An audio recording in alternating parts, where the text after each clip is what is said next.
InsyaAllah pada pagi ini kita sambung ayat firman Allah Subhanahu wa taala, "Wa ma min dabbatin wala ta'irin yatiru bi janahihi illa umamun amsalukum ma farratna fil kitabi min syai' thumma ila rabbihim yuhsyarun." Ayat 38 Surah Al-An'am, iaitu juzuk yang ke-7. InsyaAllah Subhanahu wa ta'ala kita sambung setelah 2 minggu kita cuti. 2 minggu kita tidak adakan kelas. Jadi Alhamdulillah pada hari ini kita sambung ayat 38. Allah Ta'ala berfirman, وَمَا مِنْ دَابَّةٍ فِي الْأَرْضِ. Dan tidak ada, wama dan ma tidak, min dabbatin tidak ada daripada dabbah. Dabbah ini adalah semua makhluk Allah yang melata ataupun yang berjalan fil ardi, di muka bumi. Wala ta'irin, dan tidak ada ta'irin yang terbang. Makhluk Allah yang di langit maknanya yang terbang. Yatiru, yang terbang, bijanahaihi, dengan 2 sayapnya. Illa umamun amsalukum, kecuali umamun, umat-umat, amsalukum, seperti kamu.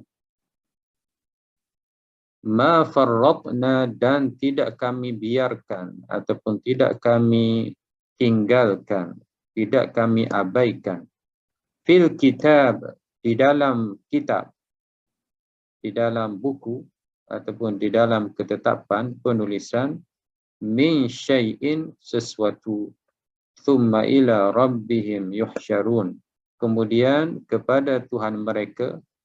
Tuhan mereka itu kembali kepada binatang-binatang, sama ada di langit dan di bumi, termasuklah juga manusia.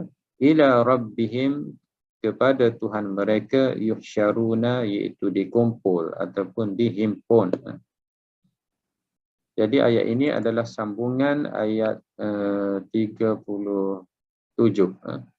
Ayat 37. Allah Subhanahu wa taala menyebut, wa qalu laula nuzila alaihi ayatun mir rabbih, dan mereka berkata, kenapa tidak diturunkan ke atas Nabi Muhammad sallallahu alaihi wasallam ayatun, iaitu mukjizat, tanda, mir rabbih, daripada Tuhannya. Ini ayat 37 telah pun kita tafsirkan dan juga terjemahkan. Jadi musyrikin Mekah telah bertanya ataupun telah minta kepada Nabi Muhammad sallallahu alaihi wasallam, kenapa Allah Taala tidak turunkan mukjizat ke atas Nabi Muhammad sallallahu alaihi wasallam, di mana mukjizat itu, perkara yang pelik itu, akan menjadi bukti kenabian Nabi Muhammad sallallahu alaihi wasallam, dan dengan bukti itulah mereka akan beriman. Jadi kenapa Allah Taala tak turunkan? Supaya mereka dapat bukti, dapat melihat dan mereka beriman kepada Allah Subhanahu wa taala. Kemudian apa jawapan daripada Allah? Allah arahkan Nabi Muhammad berkata, innallaha qadirun, sesungguhnya Allah Taala mampu, Allah Taala boleh. Allah Taala boleh saja untuk menurunkan ayatan, mukjizat. Mukjizat itu kalau Allah Taala nak turunkan, boleh saja Allah Taala turunkan. Tetapi Allah Taala tidak turunkan mukjizat kepada Nabi Muhammad sallallahu alaihi wasallam. Walakinna aktsaruhum la ya'lamun, tetapi kebanyakan mereka tidak mengetahui kenapa Allah Taala tidak turunkan mukjizat tersebut. Dan kita telah pun tafsirkan antara mukjizat yang ada pada Nabi Muhammad sallallahu alaihi wasallam ialah Al-Quran. Al-Quran itu adalah mukjizat yang paling agung, dan sesuai dengan zaman Nabi, dakwah Nabi di Mekah Al-Mukarramah, Dan sesuai juga dengan kemahiran ataupun kepakaran yang ada pada kafir Quraisy, mereka itu adalah hebat di dalam berbahasa. Mereka hebat dalam sastra Arab. Jadi oleh kerana kehebatan mereka dalam sastra Arab, dalam bahasa, Allah Ta'ala turunkan Al-Quran yang mencabar mereka dari bahasa. Dan mereka sendiri sebenarnya mengetahui bahawasanya Al-Quran itu adalah bukti kenabian Nabi Muhammad sallallahu alaihi wasallam. Allah Taala sendiri tahu mereka tahu sebenarnya Al-Quran itu adalah mukjizat, tetapi mereka masih lagi tidak beriman kepada Nabi Muhammad sallallahu alaihi wasallam. Jadi kesimpulannya kafir Quraisy ini walaupun diturunkan mukjizat beberapa banyak sekalipun, mereka tetap tidak beriman kepada Allah Subhanahu Wa Taala. Setelah pun saya tafsirkan, telah pun kita lihat ayat-ayat sebelum ini, di mana Allah Taala sudah beritahu mereka ini memang tidak akan beriman dengan Allah Subhanahu Wa Taala walaupun diturunkan mukjizat. Jadi kalau nak lihat tafsiran ayat 37 tu boleh rujuk balik YouTube. Saya sudah pun upload tafsir ayat 37, iaitu tafsiran pada kelas kita yang sebelum ini.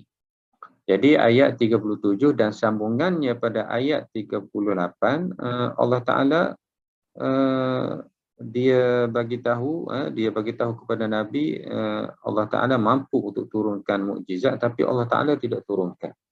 Dan ayat 38 Allah Ta'ala bagi tahu satu ayat yang minta supaya kafir Quraisy dan juga kita berfikir dari sudut ciptaan Allah Subhanahu Wa Taala di bumi dan juga di langit. Maknanya kita manusia ini adalah satu juzuk yang kecil.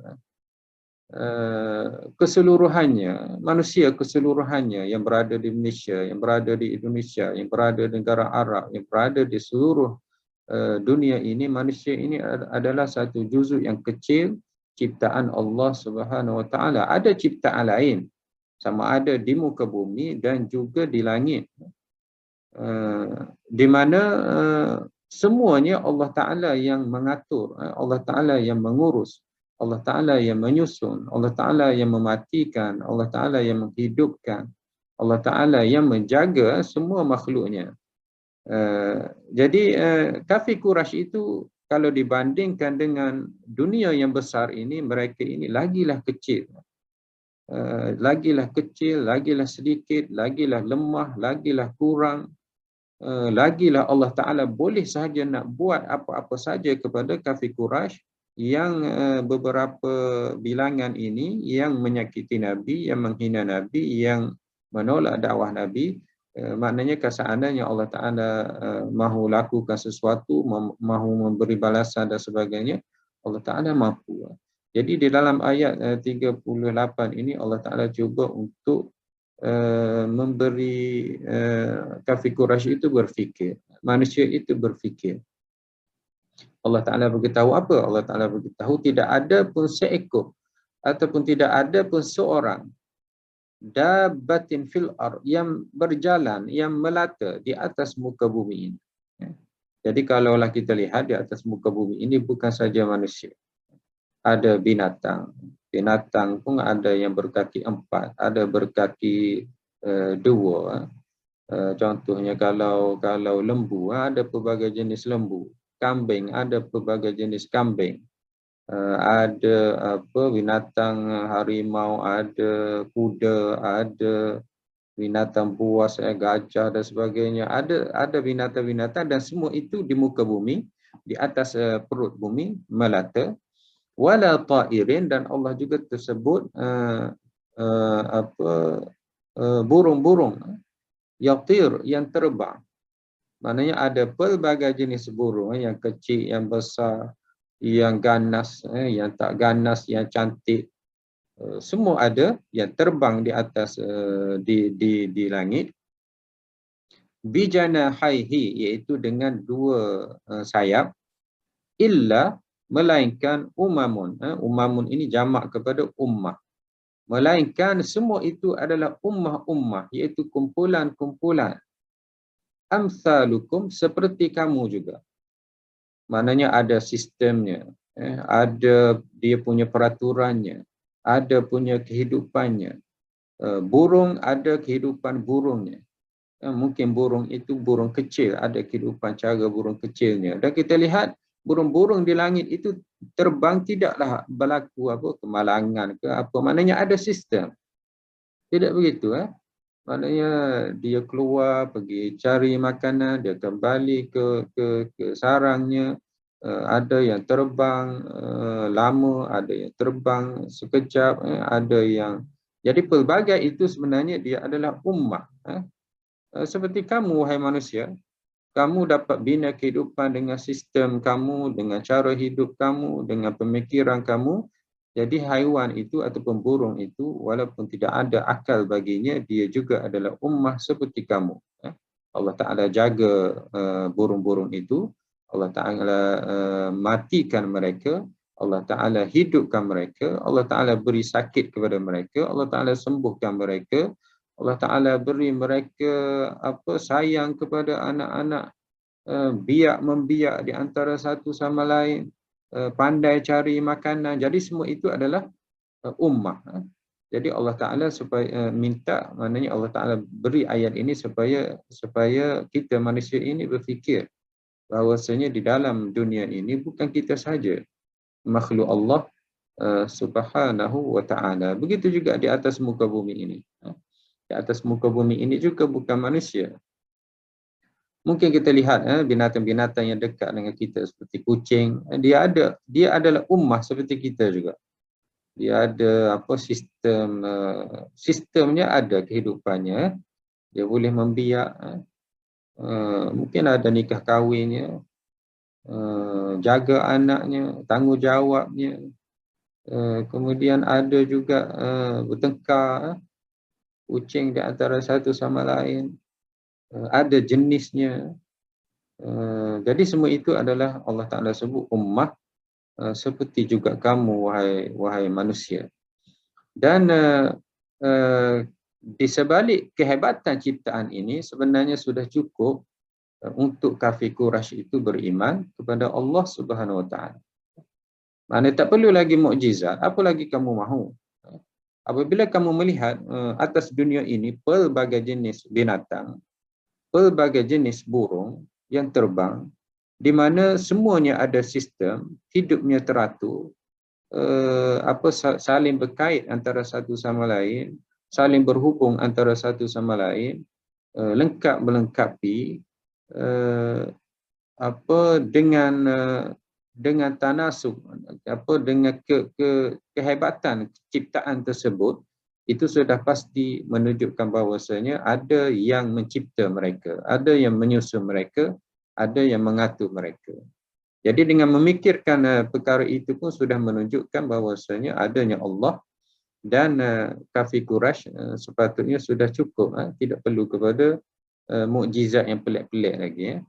Sudah cukup dengan merenung kepada ciptaan ini, mereka beriman kepada Allah Subhanahu Wa Ta'ala. Jadi ayat 38 ini Allah Ta'ala cuba untuk alihkan. Maknanya manusia ini tidak semestinya kita kena tunjuk benda-benda yang pelik, benda-benda yang menyalahi adat kebiasaan, tidak perlu sebenarnya. Tetapi mereka itu perlu dirangsang dia punya pemikiran, dia punya naluri, dia punya fitrah. Kerana bila dirangsang balik fitrah mereka, mereka beriman, mereka akan takut, mereka akan mengakui, mereka akan mengakui bahawasanya Allah SWT itu adalah berkuasa, Allah Ta'ala itu ada, dan terus beriman kepada Allah SWT. Sebagai contohnya dalam ayat 38 ini, Allah Ta'ala cerita tentang binatang di bumi dan juga burung-burung di langit. Dan banyak di dalam ayat Quran. Kalau kita kalau kita baca surah Yasin, surah Yasin apa tu Allah Taala sebut, apa la syamsu yanbaghi laha an tudrikal qamar walal lailu sabiqun nahar. Dan ayat sebelum tu lagi Allah Taala sebut, Allah Taala sebut apa tu, subhanalladzi khalaqal azwaja kullaha mimma tunbitul ard wa min anfusihim wa mimma la ya'lamun. Allah Taala bagi tahu maha suci Allah Taala cipta makhluknya berpasang-pasangan. Allah Taala cipta makhluknya berpasangan. Dalam surah Yasin yang selalu kita baca setiap malam tu kan.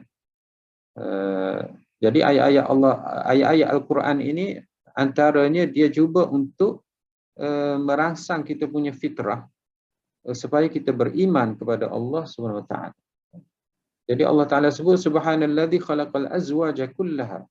Maha suci Allah Taala mencipta makhluk itu berpasang-pasangan. Mana lelaki ada perempuan, bukan saja manusia, binatang ada pasangannya, burung ada pasangannya. Bukan saja binatang yang hidup, pokok-pokok ada pasangannya. Cuba kita lihat pokok-pokok yang kita tanam tu, contohnya pokok apa, pokok petola dan sebagainya, ada bunga jantan, bunga betina. Jadi ada malam, ada siang, ada matahari, ada bulan, ada gelap, ada cerah. Jadi semua itu berpasangan. Allah Taala sebut maha suci Allah Subhanahu Wa Taala mencipta sesuatu itu berpasangan. Dan Allah Taala cerita, Allah Taala bagi tahu malam telah malam telah menutupi siang dan kamu akan berada dalam kegelapan. Kemudian kamu lihat matahari tidak dapat mengejar bulan, bulan tidak mengejar matahari, dia duduk di dalam paksinya masing-masing. Dan juga matahari berada mustaqirrillah, berada di paksinya yang tetap. Dan Allah Ta'ala sudah takdir, dzalika taqdirul azizil alim. Allah Ta'ala telah tetapkan ketetapan yang hebat tersebut. Jadi semua itu adalah untuk membangkitkan supaya manusia ini tahu kehebatan ciptaan itu adalah menunjukkan bahawasanya kewujudan Allah Subhanahu Wa Taala. Bahkan di dalam Al-Quran Allah Taala sebut wa fi anfusikum afala tubsirun. Di dalam tubuh kamu itu kenapa kamu tidak tubsirun, kamu tidak fikir? Maknanya bagaimana sistem yang ada pada tubuh kita ini. Nadi kita berdenyut, contohnya berapa kali nadi kita berdenyut? 80 kali. Berapa kali dia berdenyut? Kemudian mata kita berkelip, berapa kali dia berkelip? Dalam sehari berapa dia berkelip? Dalam sehari berapa jantung kita berdenyut? Jadi semua itu bukan kita yang kawal, bukan kita yang urus, bukan kita yang atur. Begitu juga makanan yang kita masukkan ke mulut kita, kemudian masuk ke dalam tubuh kita, kita sudah serah bagaimana sistem tubuh kita telah mencerna makanan tersebut, telah menjadikan daripada makanan itu darah, telah menjadikan daripada makanan itu najis, dan bagaimana tubuh kita melawan kalau ada penyakit dan sebagainya. Jadi semua itu bukan kita yang mengatur, semua itu adalah ada kuasa. Kuasa yang menghentikan denyutan jantung kita, kita boleh mati. Kuasa yang mengaturkan mata kita berkelip, mata kita keluarkan air mata dan sebagainya. Jadi semua itu adalah menunjukkan di sana ada kuasa yang mengatasi segala kuasa, iaitu Allah Subhanahu Wa Taala. Jadi Allah Taala sebut wa fi anfusikum afala tubsirun. Dan Allah Ta'ala sebut lagi dalam surah At-Tur, tersilap saya, am khuliqu min ghairi syai'. Allah Ta'ala tanya, apakah engkau ini dicipta tanpa ada pencipta? Engkau, hai manusia yang hebat ini, yang kamu rasa kamu boleh mentadbir, kamu boleh mengurus, kamu rasa bijak, kamu rasa hebat, kamu rasa sempurna dan sebagainya. Am khuliqu min ghairi syai'in am humul khaliqun. Apakah kamu rasa kamu ini tidak ada pencipta? Ataupun kamu rasa kamu yang cipta diri kamu sendiri? Allah Ta'ala cuba tanya. Mungkin ada manusia yang mengatakan kita ini tidak ada pencipta. Maknanya mereka yang tidak bertuhan, mereka yang tidak ada beriman dengan mana-mana Tuhan. Dia kata manusia ini cipta dengan sendiri, tidak ada pencipta. Dan Allah cuba minta supaya manusia itu berfikir, amhumul khaliqun, ataupun kamu yang cipta diri kamu sendiri. Maknanya mungkin ada yang mengatakan aku ini dicipta oleh mak ayah aku. Bila berkahwin maka lahirlah aku. Tapi sebenarnya bukan juga. Kerana kalau mak ayah kita yang membuat kita, mencipta kita, sudah pasti dia akan buat kita lebih hebat, lebih sempurna mengikut apa yang mereka mahu. Kan, tidak begitu. Maknanya tidak ada lahir anak yang cacat contohnya, tidak ada lahir anak yang tidak cantik contohnya. Mesti setiap ibu bapa itu dia mahu mencipta ataupun melahirkan. Kalau dialah yang membuat anak ataupun dia yang berkuasa mencipta anak di dalam rahimnya, dia akan membuat anak yang paling cantik, yang paling sempurna, yang paling cerdik, yang paling hebat, yang paling sihat. Tetapi realitinya tidak begitu. Maknanya kita menerima takdir apa yang kita dapat, apa sahaja yang Allah Ta'ala kurniakan kepada kita. Jadi am khuliqu min ghairi syai'in am humul khaliqun am khalaqus samawati wal ard. Apakah manusia kamu ciptakan langit dan bumi? Maknanya Allah Ta'ala mencabar lagi, wahai manusia, engkau kata engkau hebat, engkau tidak ada pencipta, ataupun engkau yang mencipta diri kamu sendiri. Cuba kamu lihat langit dan bumi, adakah kamu yang buat? Sudah pasti mana kita lahir, langit sudah ada, bumi sudah ada. Maknanya langit dan bumi ini sudah ada penciptanya, iaitu yang maha berkuasa Allah Subhanahu Wa Taala sebelum ada lagi manusia. Bal la yuqinun. Allah Taala sekali Allah Taala sebut bahkan mereka itu tidak yakin. Kalaulah mereka berfikir dengan akal yang waras, berfikir dengan akal yang sempurna, mereka akan mengakui bahawasanya ada yang maha kuasa iaitu Allah Subhanahu Wa Taala. Tetapi mereka tidak yakin. Mereka tidak yakin dengan apa yang sepatutnya mereka yakini. Jadi ayat 30 apa tadi 38 tadi Allah Taala cuba untuk membangkitkan keimanan, membangkitkan fitrah yang ada pada kafir Quraisy itu supaya mereka cuba berfikir. Sebenarnya kafir Quraisy ini mereka hidup dengan bumi dan juga langit. Ya, mereka tidak ada seperti kita macam TV ataupun WhatsApp ataupun YouTube. Tak ada zaman tu. Kita ni mungkin jarang tengok bumi. Bahkan ada orang yang tak pijak bumi pun. Duduk jarang sangat pijak bumi. Tapi kafir Quraisy ini mereka hidup dengan bumi. Mereka merantau, berniaga, mereka naik unta, mereka pergi pada pasir, mereka cari air, dan juga mereka tengok bintang, mereka tengok bulan untuk menentukan hari-hari perjalanan mereka. Jadi kehidupan mereka adalah langit dan bumi. Mereka tengok burung, mereka tengok unta, mereka tengok kuda dan sebagainya. Jadi Allah Ta'ala sebut haiwan-haiwan melata di muka bumi ini supaya mereka itu berfikir. Bahkan ada ayat yang mungkin kita semua ingat, Allah Ta'ala sebut afala yanzuruna ilal ibili kaifa khuliqat. Apakah mereka tidak melihat kepada unta bagaimana Allah Ta'ala cipta? Unta itu daripada perut ibunya lahir, boleh menyusu, kemudian membesar. Kerana apa? Kerana mereka hidup dengan unta. Mereka niaga unta, mereka bela unta, mereka naik unta, mereka minum susu unta, jadi Allah Ta'ala supaya mereka melihat unta. Bagaimana kuatnya unta itu dapat berjalan di padang pasir, dapat bertahan dengan panas, dengan jarak yang jauh. Cuba kamu lihat. Dan juga bagaimana unta itu, bukan saja unta, mungkin kita lihat lembu. Bila dilahirkan, dia boleh berjalan. Boleh cari susu ibunya, boleh berdikari, bahkan lebih hebat daripada manusia sebenarnya. Manusia ini kalau tak sampai 8 bulan, 6 bulan ataupun 10 bulan, dia tak boleh berjalan. Duduk atas tilam, tunggu boleh merangkak, kemudian boleh bertatih dan sebagainya, baru boleh berjalan. Tapi unta ini kalau dia lahir dia boleh berjalan. Kau saya silap, rasanya begitulah.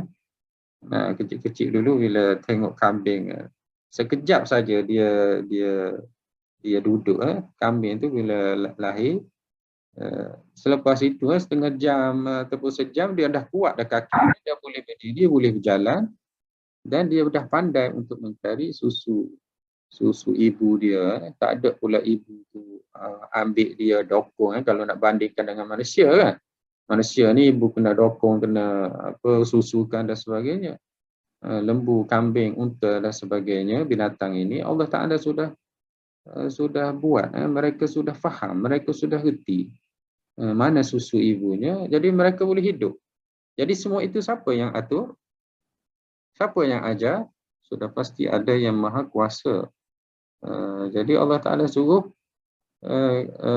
kafir Quraisy ataupun suruh manusia melihat afala yanzuruna ilal ibli kaifa khuliqat wa ilas sama'i kaifa rufi'at. Lihat kepada langit bagaimana diangkat. Wa ilal ardi kaifa sutihat. Lihat kepada bumi bagaimana dihampar. Kamu boleh berjalan, kamu boleh tidur, kamu boleh naik kereta, kamu boleh naik naik keren dan sebagainya. Bagaimana Allah Taala hamparkan langit ini sesuai dengan manusia, sehingga manusia rasa selesa, rasa tenang, rasa selamat untuk berada di atas muka bumi ini. Jadi semua itu apa tujuannya? Tujuannya adalah untuk membangkitkan keimanan, dan itu juga adalah cara untuk kita menguatkan keimanan dan membuktikan adanya Allah, adanya Tuhan yang mencipta semuanya itu.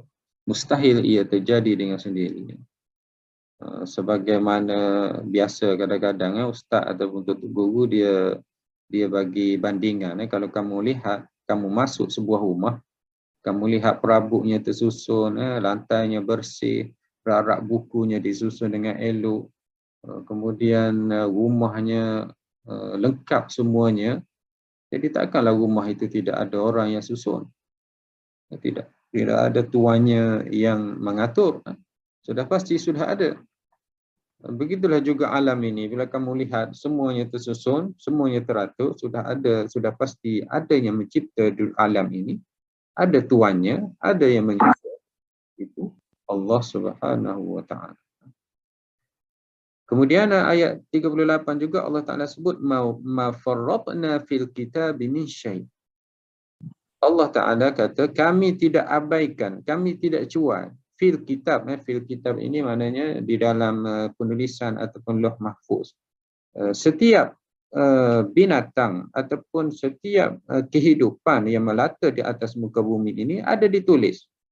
Dia punya hayatnya, dia punya lahirnya, dia punya rezekinya, dia punya sakitnya, dia punya sembuhnya. Jadi semua itu ditulis oleh Allah SWT. Sebab itu kita lihat tak sama.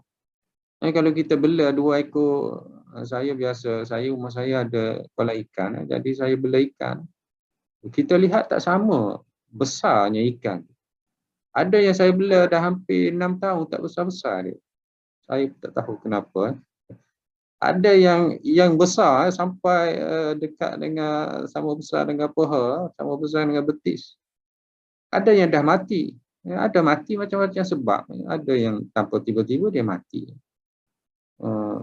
Ada yang warna pelbagai. Jadi semua itu sudah pun ditulis oleh Allah Subhanahu Wa Taala. Itu dunia ikan. Itu dunia ikan di kolam ikan saya. Mungkin dunia ikan di kolam tempat lainnya. Jadi semua itu adalah fil kitab min syai'. Allah Ta'ala sudah pun tulis. Allah Ta'ala tidak abaikan. Semuanya sudah pun diatur, disusun, ditulis oleh Allah SWT. Binatangnya begitu, burungnya begitu. Semua kehidupannya begitu. Bahkan yang benda-benda yang kita rasa tak hidup pun sama. Contohnya beg kita, kasut kita, kereta kita. Dulu baru, sekarang dah buruk. Dulu boleh guna, sekarang dah rosak. Dulu tak koyak, sekarang dah koyak. kadang-kadang koyak dengan sendiri, kadang-kadang orang yang mengoyakkannya baru saja beli tiba-tiba dah anak dah potong talinya, dah koyak, dah kena pisau dan sebagainya. Maknanya semua itu sudah pun ditulis oleh Allah SWT.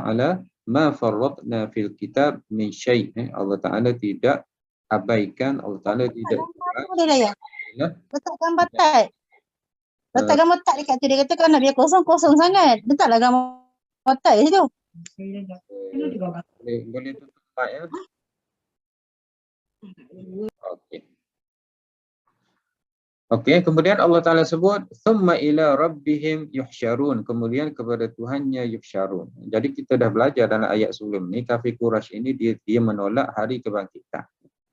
Dia menolak hari kebangkitan. Dia tidak percaya semua manusia ini dibangkitkan. Dia menolak. Bahkan dalam ayat-ayat lain kan kita ada baca bagaimana nak dibangkitkan, manusia ini sudah mati, kemudian bila mati dah hancur. Bagaimana nak dihidupkan balik tulang-tulang yang reput, tulang-tulang yang sudah reput itu. Jadi antara mereka tidak percaya dengan hari kebangkitan. Jadi dalam ayat ini Allah Ta'ala beritahu ila rabbihim yuhsyarun, mereka itu akan dibangkitkan oleh Allah Subhanahu Wa Ta'ala. Jadi adakah manusia saja dibangkitkan? Manusia saja tidak. Allah Ta'ala sebut dalam Al-Quran wa idzal wuhusyu husyirat. Maknanya apabila binatang-binatang liar itu dihusyirat, dikumpulkan, dibangkitkan juga maknanya. Dan Allah Nabi kita juga bersabda la tu'addanna al-huquq ila ahliha yaumal qiyamah hatta yuqada lisyatil jalha. Maknanya akan ditunaikan hak-hak kepada tuannya pada hari kiamat nanti, sehinggalah kambing yang bertanduk, kambing yang tidak ada tanduk kepada kambing yang bertanduk. Maknanya kadang-kadang kambing ini dia berlawan antara satu sama lain, patah tanduknya. Jadi itu juga akan dikembalikan, akan diadili oleh Allah Subhanahu Wa Ta'ala kambing yang hilang tanduknya itu. Kenapa dikembalikan, diadili sebaiknya? Maknanya kalaulah kambing itu menyerang kambing lain sehingga patah tanduknya, Allah juga akan bangkitkan dua kambing itu dan akan diadili sebaik-baiknya. Maknanya akan dibangkitkan mengikut hadis Nabi sallallahu alaihi wasallam. Jadi Allah Ta'ala beritahu thumma ila rabbihim yuhsyarun, kemudian kepada Tuhan mereka akan dikumpul, akan dibangkitkan, akan bersemuka, akan berdepan dengan Allah Subhanahu Wa Ta'ala pada hari kiamat nanti. Ini juga supaya orang kafir itu dia kan tidak percaya kepada hari kebangkitan. Jadi Allah Ta'ala beritahu binatang pun akan Allah Ta'ala bangkitkan, Allah Ta'ala kumpulkan. Burung, binatang, bahkan dalam hadis Nabi tadi kambing yang tanduknya patah pun akan diadili. Jadi apatah lagi kamu wahai manusia yang ada akal, yang ada usaha, yang ada diberi oleh Allah SWT nikmatnya lebih, maka kamu lagilah akan dibangkit, akan dikumpul pada hari kiamat nanti untuk diadili dan dihakimi oleh Allah Subhanahu Wa Ta'ala. Jadi itu tafsiran ayat 38 surah Al-An'am. Panjang sikit tak apa panjang sikit pun itu pun ada lagi tu tapi takut tak habis ayat kita ni. Jadi dari sudut i'rabnya Allah Ta'ala sebut wama min dabbah, waw itu adalah musta'nifah. Maknanya waw itu adalah menunjukkan ayat ini dari sudut i'rabnya adalah ayat baru. I'rabnya baru walaupun dari sudut maknanya ada kaitan. Ma nafiyah. Ma ini bermaksud nafi, tidak. Jadi wama min dabbah kita terjemahkan dan tidak ada. Min jar zaid. Min ini huruf jar tetapi dia ditambah. Maknanya kalau tak ada min pun tak apa. Tetapi ditambah jar ditambah min itu adalah antaranya untuk menguatkan ataupun untuk mentaukid, menguatkan ayat ini. Maknanya tidak ada satu pun, tidak ada seekor pun, tidak ada seorang pun. Begitu. Dabbah ini benda yang melata, dia adalah majrur. Bila ada min, dabbatin itu dibaca dengan baris bawah, itu maksudnya majrur. Kenapa dibaca dengan baris bawah? Kerana ada min tadi. Kalau tak ada baris bawah dia jadi mubtada. Kita baca wama dabbatun. Tapi bila ada min kita baca dengan wama min dabbatin. Jadi dabbatin baris tanwin dua kat bawah itu, tin itu adalah majrur. Lafzan ini disebut dabbatin marfu'un mahallan, tapi dari sudut kedudukannya dia adalah dabbatun. Marfu', kedudukannya adalah marfu' mahallan mubtada, kerana dia adalah mubtada. Dabbatun, asalnya begitu. Tetapi apabila ada min kita baca wama min dabbatin. Kita tak baca wama min dabbatun. Kenapa tak baca dabbatun? Kerana ada min. Min itu adalah huruf jar. Ataupun kata sendi, huruf sendi. Min, ila, fi, kaf, lam, ala, semua itu adalah huruf jar dan selepasnya mesti isim. Selepas huruf min ataupun huruf jar yang lain, selepasnya hendaklah kata nama. Kata nama, tak boleh kata kerja. Fil ardi ini fi itu huruf jar, ardi itu adalah majrur. Jadi sama juga macam tadi. Fil ardi, kita baca dha itu baris bawah. Muta'alliqun bina'tin. Jadi jar wa majrur ini dia ada tempat rujukannya, tempat dia bergantungnya, iaitu dengan na'at, iaitu sifat. Sifat li dabbah, iaitu sifat bagi dabbah. Maknanya ada sifat tetapi tidak disebut di dalam ayat ini. Jadi kita cuba buat apa sifat dia. Okey, seolah-olah ayat macam ni, wama dan tidak min dabbah. Kemudian kat sini ni ada sifat fil ardi. Okey, Allah Taala tidak sebut sifat itu. Dia adalah mahzuf, tidak ada. Jadi kita boleh buatlah kat sini, kita boleh buat mungkin khaliqatin ataupun maujudatin. Maujudatin. Maknanya tidak ada seekor ataupun seorang pun ataupun satu pun yang melata, khaliqatin yang dicipta ataupun yang ada di muka bumi ini. Jadi fil ardi ini dia bergantung kepada khaliqah. Wa ma min dabbatin makhluqatun, makhluk yang dicipta, ataupun makhluqatin atau maujudatin, kita boleh takdirkan sifatnya begitu, yang dicipta ataupun yang ada di muka bumi ini. Jadi fil ardi itu dia bergantung kepada na'at. Na'at itu maknanya sifat. Dalam bahasa Arab dia ada sifat dan tuan sifat. Contohnya rumah besar. Jadi besar itu sifat kepada rumah. Dabbatin yang melata. Apa sifatnya? Kita pun letaklah contohnya maujudati yang ada, makhluqatin yang wujud ataupun yang tercipta. Jadi fil ardi ini dia merujuk ataupun bergantung kepada na'at bagi dabbah.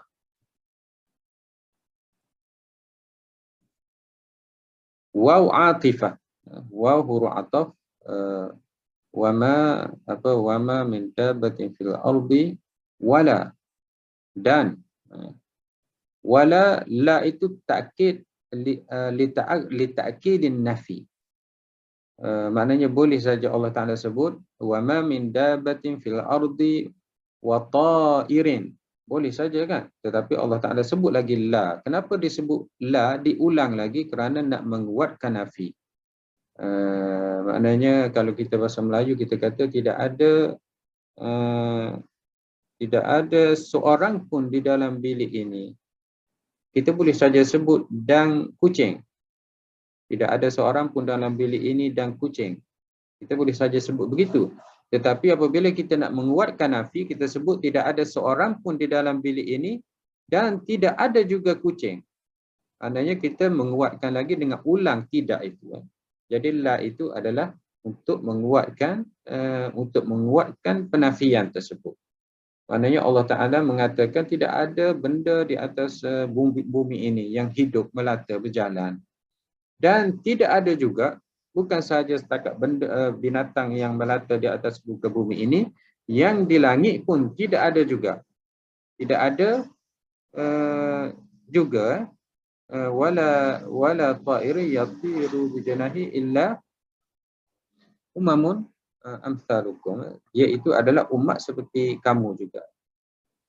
Jadi la li ta'kid nafi, untuk menguatkan nafi. Maknanya bila ada la, penafian itu lagi kuat. Dan kalau dibuang la pun boleh. Maknanya jadi ta'irin ini jadi ataf kepada dabbatin.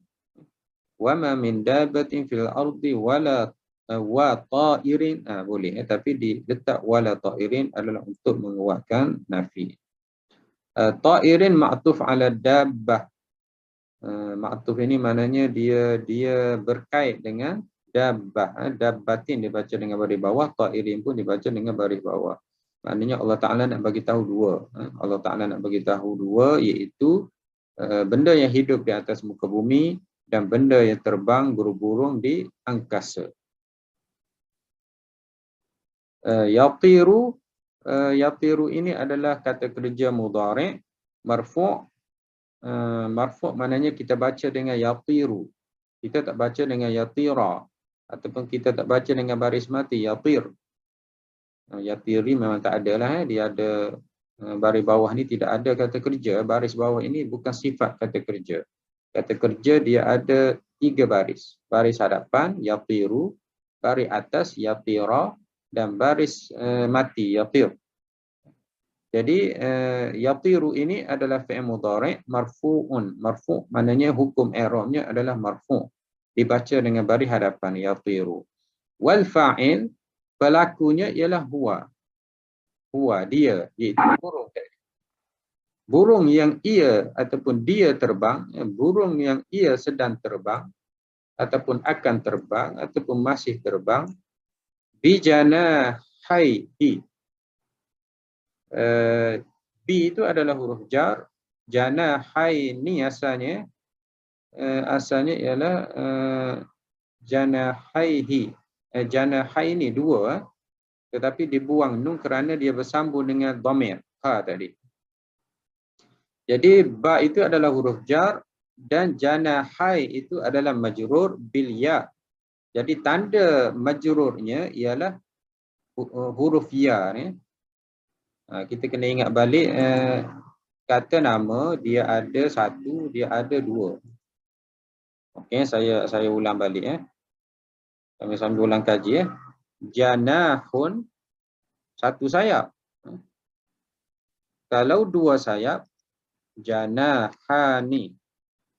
Ditambah alif nun. Ditambah alif nun itu menunjukkan dua. Jadi dalam bahasa Arab, kalau ditambah alif nun, dia akan memberi maksud dua. Janahun, satu sayap. Janahani, dua sayap.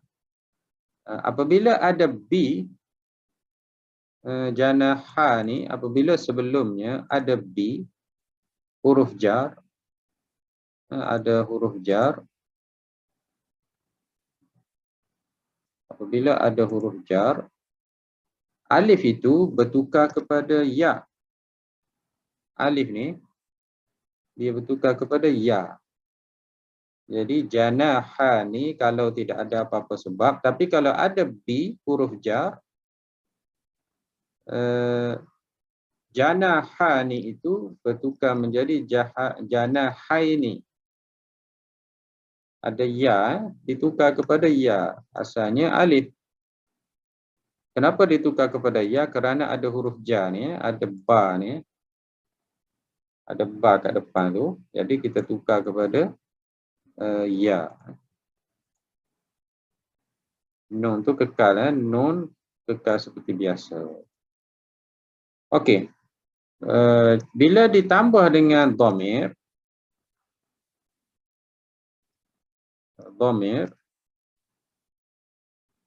ada dhamir kan, janahaihi, sepatutnya janahainihi.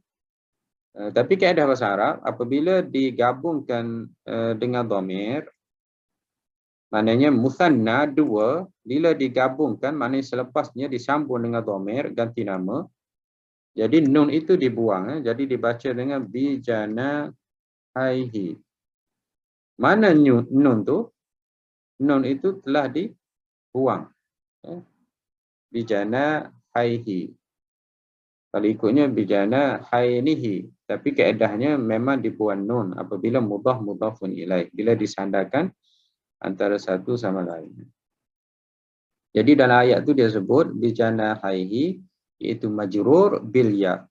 Hukumnya majrur dan tandanya ialah ya. Tanda i'rabnya adalah ya. Majrur bil ya. Majrur ini boleh dikasrah, boleh baris bawah, tetapi bila musanna dia dengan ya. Li'annahu musanna. Musanna maknanya dua sayap. Kalau satu sayap tadi janahun. Kalau dua sayap janahani. Tapi bila ada ba kita baca bijanahaini. Bila disambung dengan ha dibuang nun jadi bijanahaihi. Okey. Muta'alliqani biyatiru, bijanahaihi itu dia bergantung kepada yatiru. Bergantung ni maknanya tempat rujukan dia. Sebabnya jawa majrur ini dia tak boleh berdiri dengan sendiri. Contohnya kalau saya sebut dengan dua sayapnya. Dengan dua sayapnya apa? Jadi dia mesti ada tempat untuk dia merujuk. Jadi tempat rujukannya ialah yatiru, terbang. Maknanya dia terbang dengan dua sayapnya. Hi itu adalah mudhafun ilaih. Illa lil hasri. Lil hasri ini maknanya untuk menghadkan. Kita terjemahkan tidak lain tidak bukan. Hanya sahaja. Jadi tidak ada seekor pun binatang ataupun sesuatu di atas muka bumi ini. Tidak ada seekor pun burung yang terbang di angkasa ataupun di langit.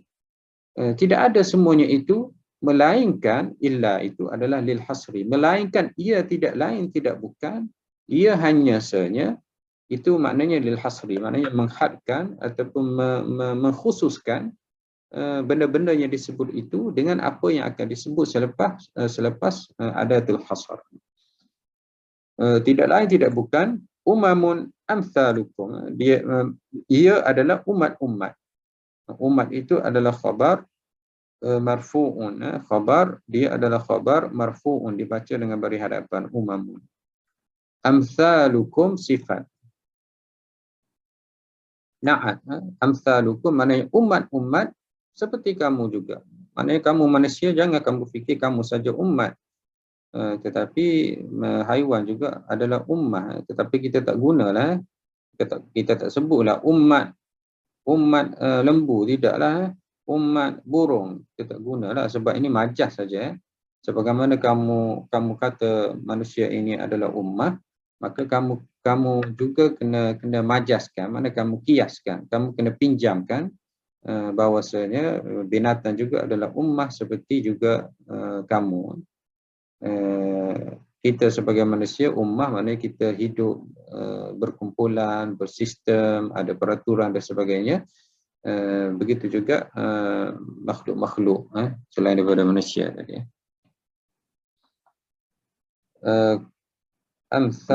Amsalukum, umamun amsalukum. Bila na'at barisnya sama, lukum. Kum itu adalah mudhafun ilaih. Ma nafiyah, nafi, farratna fi'il madhin. Sakin tu maknanya baris mati pada ta, farrata. Jadi kita letak baris mati kat situ. Kita tak baca farrata. ataupun farrati ya, ataupun kita baca dengan baris mati farratna. Fi'il madhin iaitu past tense maknanya telah. Ma farratna maknanya kami tidak mengabaikan, meninggalkan. Maknanya tidak ada tertinggal pun walaupun semua itu tidak ada tertinggal pun makhluk-makhluk itu walaupun seekor pun tidak kami tinggalkan. Kami tulis, kami tetapkan rezekinya, ajalnya, kelahirannya, kematiannya, sakit dan sebagainya, rezekinya. Jadi kami tulis semuanya, kami tidak abai, kami tidak tinggalkan mereka.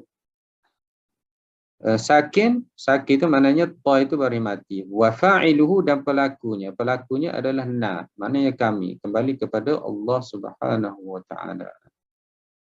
Ma farratna, kami tidak abaikan, kami tidak tinggalkan. Kami itu adalah Allah Subhanahu wa taala. Bukan bermakna ramai. Sebenarnya ada orang jahil dia kata Allah taala ni banyak. Buktinya Quran. Apa buktinya Quran? Dia kata Allah taala guna na. Na itu adalah ramai, kami. Jadi kami itu ramailah Tuhan. Ini orang jahil lah. Tapi sebenarnya na dalam bahasa Arab ini diguna untuk ta'zim, untuk mengagungkan. Oleh kerana Allah itu adalah agung, Allah Ta'ala itu besar, Allah Ta'ala itu hebat, Allah Ta'ala itu maha kuasa, maha pemberi rezeki, semuanya maha, maka diguna dengan na untuk menunjukkan hebat, agung tu. Ma farratna, na itu adalah kembali kepada Allah Subhanahu wa taala. Fil kitab ini ada dua tafsiran, sama ada kitab Lauh Mahfuz, kitab ketentuan, kitab qada dan takdir, dan mungkin juga kitab Al-Quran. Allah Taala ceritakan tentang fungsinya, Allah Taala ceritakan tentang rezekinya dan sebagainya. Fil kitab mungkin Al-Quranul Karim, ataupun dia adalah kitab penulisan sebagaimana ketentuan yang ditentukan kepada umat manusia. Fil kitab ini jar wa majrur muta'alliqun bi farratna. Maknanya kami tidak abaikan, kami tidak cuaikan. Bagaimana? Maknanya di sudut ketetapan. Kami tetapkan takdir qadanya, ketentuannya. Ma farratna fil kitab min syai'in, sesuatu pun, sedikit pun tak ada kami tinggalkan. Kami cuaikan. Kami tulis secara detail, secara tepat, secara keseluruhannya. Jadi min ini adalah jar zaid, huruf jar. Kalau tak letak pun tak apa. Ma farratna fi kitab syai'an. Kami tidak abaikan, kami tidak tinggalkan di dalam kitab ini, ketentuan ini, sedikit pun, satu pun kami tidak tinggalkan. Tapi min ini ditambah, jadi dibaca dengan syai'in. Dan penambahan ini untuk menguatkan, untuk menegaskan ayat ini. Maknanya satu pun pasti tidak adalah Allah Ta'ala untuk biarkan cuaikan. Semuanya Allah Ta'ala tulis. Jadi kehebatan terselah di situ. Kita sebagai manusia, kalau banyak benda kita fikir, kita akan lupa. Apatah lagi umur tua ni kan. Umur dah berumur ni, banyak kita lupa. Spek mata pun kita lupa. Padahal spek mata tu kita letak kat muka kita. Berapa ramai dah kena marah kan, kerana tak simpan spek mata sebagai, padahal spek mata ada kat muka kita. Banyak kita lupa, kunci kita lupa, buku kita lupa, apatah lagi ilmu banyak yang kita belajar kita lupa. Jadi Allah Ta'ala nak tunjukkan kehebatan, keagungan Allah SWT. Semua makhluk di atas muka bumi, bukan saja manusia, termasuk juga haiwan. Haiwan ini ada di langit dan ada di bumi. Satu pun Allah Ta'ala tidak tinggalkan. Maknanya semuanya adalah ditulis apa akan berlaku, rezekinya, ketentuannya, ketetapannya, semuanya adalah di bawah ilmu kehendak Allah Subhanahu wa Ta'ala. Di bawah pentadbiran, di bawah pengurusan, di bawah pengetahuan, di bawah kekuasaan, di bawah kerajaan Allah Subhanahu wa Ta'ala. Jadi wahai kafir Quraisy, kamu yang menyanggah Nabi Muhammad SAW, kamu yang meminta mukjizat daripada Nabi Muhammad SAW, sedangkan kamu adalah satu golongan beberapa kerak saja yang ada di Mekah ini, begitu sombong ini. Kalau Allah Ta'ala mahu hancurkan kamu, dan kalau Allah Ta'ala mahu tunjukkan mukjizat yang pelik, yang sangat pelik pun, Allah Ta'ala mampu. Kerana semua yang ada di atas muka bumi ini adalah di bawah aturan, pentadbiran, pengurusan, kuasaan, kerajaan Allah Subhanahu Wa Ta'ala. Walaupun satu daun itu jatuh, walaupun mungkin satu biji beras yang burung itu makan, ataupun satu biji sawi, satu debu yang hinggap pada burung, bulu burung itu, semuanya adalah ditulis oleh Allah Subhanahu Wa Ta'ala. Maknanya Allah Ta'ala berkuasa segala-galanya, tetapi mukjizat yang diminta oleh kafir Quraisy itu Allah Ta'ala tidak bagi. Dan Allah Ta'ala beritahu sebelum ini, kalau beri pun mereka tidak beriman. Okey, syai' lafzan mansuban, sebenarnya dia syai'an, tetapi kerana ada min dibaca syai'in. Lafzan mansuban mahallan maf'ulun bih, kerana dia adalah maf'ulun bih. Maknanya dia objek. Allah Ta'ala tidak cuaikan sedikit pun sesuatu, satu apa-apa pun Allah Ta'ala tidak cuaikan, maf'ulun bih. Thumma lil atfi, kita jumpa tadi ataf dengan wa, huruf wa kan, ataf wa ta'irin. Tengok kat sini waw ataf. Apa beza waw dengan thumma? Kalau wa dia musyarakah, maknanya sekali, dia tidak ada masa. Maknanya bersama, satu masa, satu kali. Tetapi bila ada thumma, dia menunjukkan selepas itu, kemudian. Maknanya manusia ini ataupun burung-burung itu ataupun binatang-binatang itu, dia hidup, dia melata di atas muka bumi ini, dia terbang di angkasa. Selepas itu, selepas tempoh satu-satu tempoh, satu-satu masa, selepas mereka hidup itu, mungkin 1 tahun, mungkin 2 tahun, mungkin 10 tahun, mungkin 60 tahun, mungkin 100 tahun. Ada binatang yang hidupnya lama, ada binatang hidupnya sekejap, ada yang mati segera, ada mati pelbagai kematian, ataupun Allah Ta'ala matikan binatang itu. Jadi thumma, selepas mereka hidup itu, mereka akan dibangkitkan. Mereka mati, mereka akan dibangkitkan kepada Allah Subhanahu Wa Ta'ala. Jadi thumma itu adalah kemudian, maknanya ada waktu. Waktu itu maknanya selepas hidup, selepas mereka hidup atau binatang itu hidup, Allah Ta'ala akan matikan, Allah Ta'ala akan kumpulkan mereka. Ila rabbihim muta'alliqun bi yuhsyarun. Yuhsyaruna ila rabbihim, akan dikumpulkan kepada Tuhan mereka. Ini kumpul ini adalah hari akhirat. Nah, akhirat nanti manusia akan dihidupkan. Dan dalam hadis Nabi tadi pun kita baca bahawa binatang juga akan dihidupkan dan akan diadili oleh Allah Subhanahu Wa Ta'ala. Jadi ingatlah kafir Quraisy, kamu bangkang, kamu tolak Nabi Muhammad sallallahu alaihi wasallam, kamu hina Nabi Muhammad, kamu fitnah Nabi Muhammad, bahkan kamu mahu bunuh Nabi Muhammad sallallahu alaihi wasallam.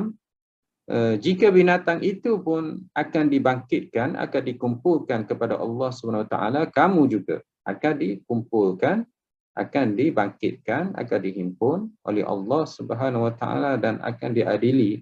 Akan ditanya, akan disoal, akan dihisab, dan pada masa itu kamu akan tahulah kebenaran, kamu akan tahulah hakikat apa yang telah diceritakan, yang telah diberitakan oleh Nabi Muhammad sallallahu alaihi wasallam. Yusyarun. Yusyarhum itu adalah mudhafun ilaih. Rahim ila rabbihim, him itu adalah mudhafun ilaih. Yusyaruna mithlu yurja'una. مبني للمجهول. يرجعون يحشرون يضربون يفعلون مبني للمجهول. Mereka akan dikembalikan. Yuhsyarunya yurja'una. Mana yurja'una?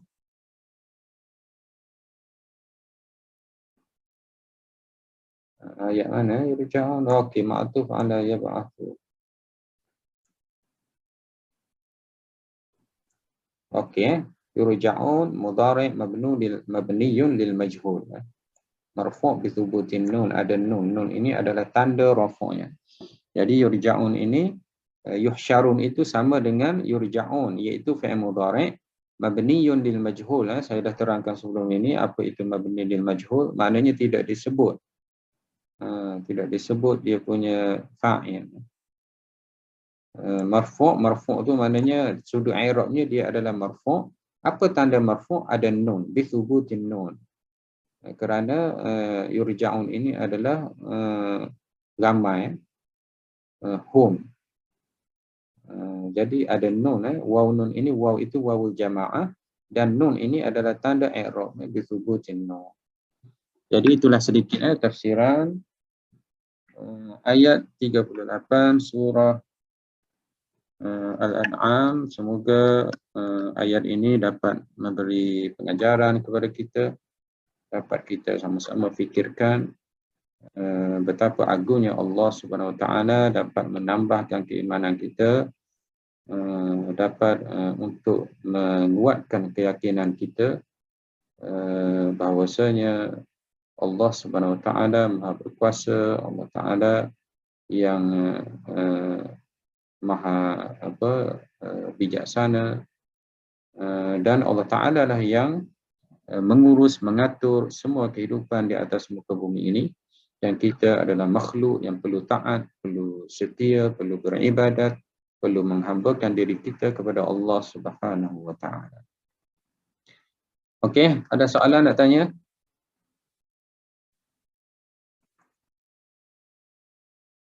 Kalau ada soalan, ahlan wa sahlan.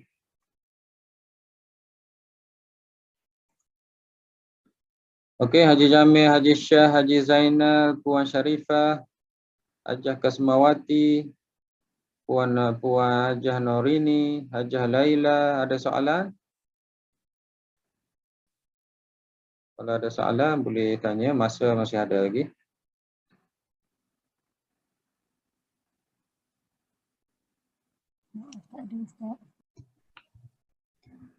Ya, Ustaz.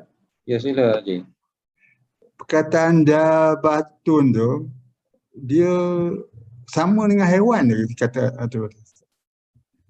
Ya, semua benda yang melata atas muka bumi ini, sama ada berkaki 4, berkaki 2 yang berjalan atas muka bumi. Maknanya tak ada beza lah perkataan tu. Ada termasuk haiwan, manusia, termasuk haiwan, semua. Manusia pun cuma dabbah ini biasanya berkaki 4 lah, tapi kalau kita lihat tafsiran, dia kata dabbah allati tamshi fil ard, yang berjalan atas muka bumi ini. Jadi ada yang berjalan dengan kaki 2, ada yang berjalan dengan kaki 4. Jalan dengan perut pun ada. Ada yang berjalan dengan kaki banyak seperti lipan, dan banyak kaki. Semua itu adalah dabbah. Dan Allah Ta'ala beri ilham kepada semua binatang ini. Cacingnya, lipannya, ada sistemnya. Tengok saja semua. Semut itu adalah haiwan dabbah juga di atas muka bumi ini. Kan Allah Ta'ala bagi kehidupan kepada mereka. Bagaimana mereka, sistem mereka, saraf mereka, cari makanan, beratur, susun. Jadi itu hanya sedikit daripada makhluk Allah Subhanahu Wa Ta'ala. Jadi insya-Allah kita sambung minggu depan. Terima kasih kepada semua yang hadir. Semoga dapat manfaat atas pengongsian pada pagi ini. Dan kita doakan supaya kita semua diberkati oleh Allah Subhanahu Wa Taala, dan juga Ramadan pada tahun ini Allah Taala kurniakan kepada kita dapat hayati sepenuhnya, dan semoga Ramadan pada kali ini dapat melahirkan kita sebagai muslim muttaqi, la'allakum tattaqun, iaitu orang ataupun insan yang takut kepada Allah Subhanahu Wa Taala. Jazakumullahu khairan wa barakallahu fikum. Wassalamualaikum warahmatullahi wabarakatuh. Waalaikumsalam warahmatullahi wabarakatuh. Insyaallah. Waalaikumsalam. Syukran Ustaz.